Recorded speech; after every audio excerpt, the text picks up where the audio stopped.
Seguimos con la tercera parte del tema que venimos hablando, de quién gobierna el mundo. Y Jesús es la primicia de la resurrección. Cuando Jesús, el resucitado, resucitó, fue engendrado por tercera vez.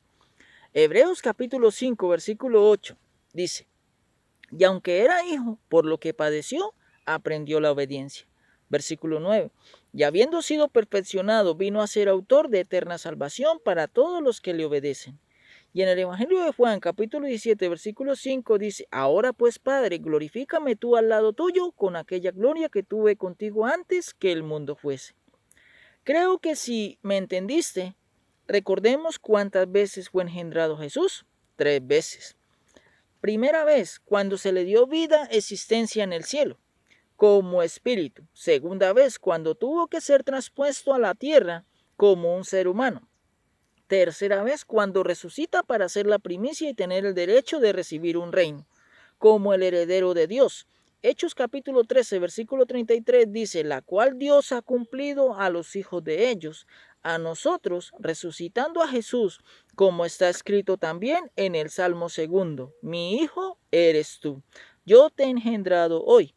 Y nos apoyamos en los textos del apóstol Pablo en Hebreos capítulo 1, versículo 3, el cual, siendo el resplandor de su gloria y la imagen misma de su sustancia, y quien sustenta todas las cosas con la palabra de su poder, habiendo efectuado la purificación de nuestros pecados, por medio de sí mismo, se sentó a la diestra de la majestad de las alturas. Y el versículo 4 dice: hecho tanto superior a los ángeles, cuanto heredó más excelente nombre que ellos, por la razón en que Jesús fue engendrado y no creado. Tengamos muy presente esto que acabo de decir. Jesús fue engendrado y no creado, porque posee parte de la sustancia del Padre. Por eso Jesús es lo más parecido a Dios, por ser engendrado. Colosenses capítulo 1, versículo 15 dice: Él es la imagen del Dios invisible, el primogénito de toda creación. En cierta ocasión Jesús dijo en Juan capítulo 14, versículo 9, Jesús le dijo: ¿tanto tiempo hace que estoy con vosotros y no me has conocido, Felipe? El que me ha visto a mí, ha visto al Padre. Si se pudiese hipotéticamente hacer una prueba ADN, como dije, hipotéticamente, no es que esté diciendo que se pueda hacer, sino estoy colocando como un ejemplo.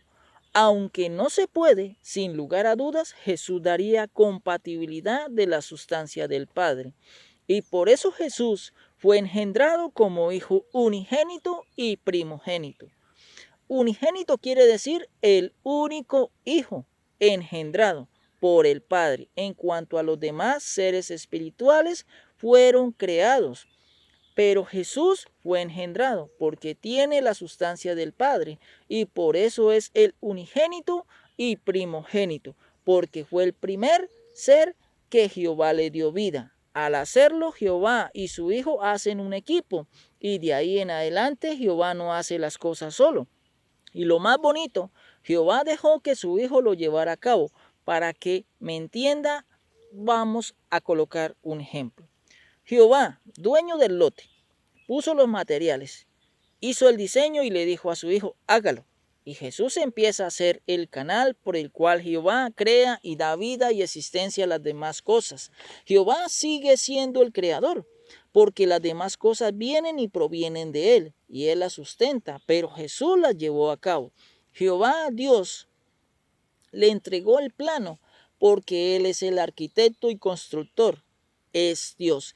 Y en este orden creativo de Dios, fuera extraterrestres no hay cabida, por la razón de que no existen. El Padre y el Hijo dieron vida a unos seres espirituales llamados ángeles, y estos seres espirituales están por debajo, porque proceden del Padre y del Hijo. Y este orden ya lo conocemos: serafines, querubines, ángeles.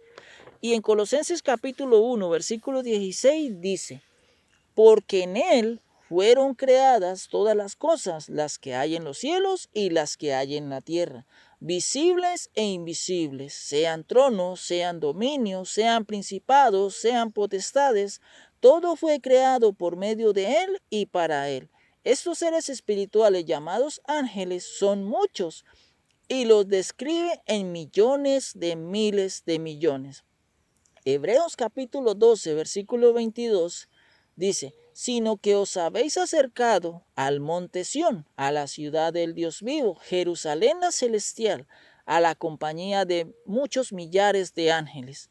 Daniel capítulo 7, versículo 10 dice, un río de fuego procedía y salía delante de él, millares de millares le servían, y millones de millones asistían delante de él. El juez se sentó y los libros fueron abiertos. En el libro de Judas, capítulo 1, versículo 14, dice, de estos también profetizó Enoc, séptimo desde Adán, diciendo, he aquí vino el Señor con sus santas decenas de millares.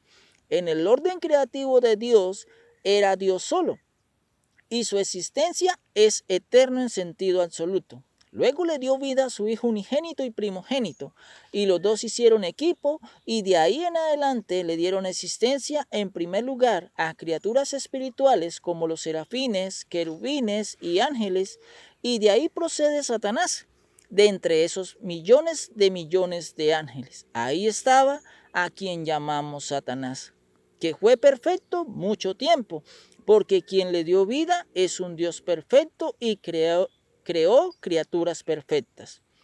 Deuteronomio capítulo 32 versículo 4 dice, hablando de nuestro Creador, Él es la roca cuya obra es perfecta, porque todos sus caminos son rectitud, Dios de verdad y sin ninguna iniquidad en Él. Él es justo y recto. Luego de estos seres creó las cosas físicas, el universo, la tierra y todo lo que hay en ellos. Por eso los extraterrestres no existen, porque no están en la obra creativa de Génesis capítulo 1. Hay un salto cuántico desde la creación de los seres espirituales a la creación de las cosas físicas. Y por último, según Génesis capítulo 1, versículo 26, entonces dijo Dios, hagamos al hombre a nuestra imagen, conforme a nuestra semejanza, y señoree en los peces del mar, en las aves de los cielos, en las bestias, en toda la tierra y en todo animal que se arrastra sobre la tierra. Y ahí terminó todo. No hay extraterrestres y ninguno de otros seres que la Biblia no dice. Lo demás son puro cuento y engaño. Así la NASA diga que vio eso, siempre será un fraude porque Génesis capítulo 1 dice que no existe. Al hombre, Dios lo creó, le dio un señorío, una gobernación y un dominio. Y en la Biblia, según Génesis, se le llama mayordomía. Quiere decir, es cederle a alguien el control o el cuidado de ciertas cosas. Por ejemplo, un dueño de varias propiedades, como no puede cubrir y estar en todas partes al tiempo, lo que hace es colocar un mayordomo. Y según Génesis capítulo 1 dice, sojuzgar, es decir, gobernar bajo la autoridad de otra gobernación mayor. Y Satanás recibió una autoridad designada por Dios y posteriormente se aprovechó de esa posición para quedarse con lo que no le pertenecía. La evidencia bíblica está en Isaías capítulo 14, versículo 12, donde dice, ¿cómo caíste del cielo, oh lucero, hijo de la mañana?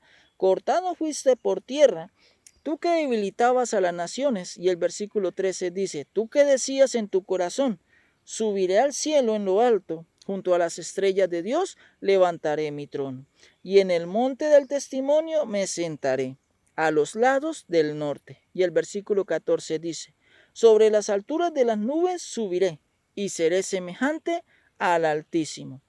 Pablo dijo en la primera carta a Timoteo, capítulo 3, versículo 6, no un neófito, no sea que envaneciéndose caiga en la condenación del diablo. Así, mis amados, vamos entendiendo del cómo pasó la gobernación del mundo, es decir, la tierra, a manos de Satanás.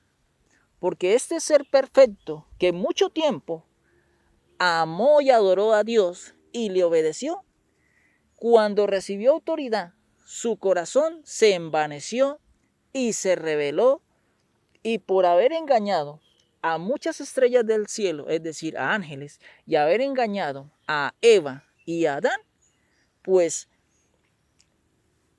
pasó la gobernación de la tierra en manos de Satanás. Pero lo bonito de esto es que Dios es tan justo y tan bueno que, cumplido el tiempo establecido por el cual Dios le permite a Satanás y a los gobiernos humanos demostrar de que su gobernación sea mejor a la de Dios, cumplido ese tiempo, Dios de antemano en su omnisciencia sabe de que ni Satanás ni ningún gobierno humano podrá asemejarse a su gobernación perfecta. Y Dios da todo ese tiempo para que quede demostrado de que el único gobernante perfecto, justo y bueno y que merece reinar para siempre es Jehová, el Dios, el Todopoderoso. Mis amados en el Señor, en el próximo video seguiremos hablando acerca del cómo sucedió. Dios nos bendiga.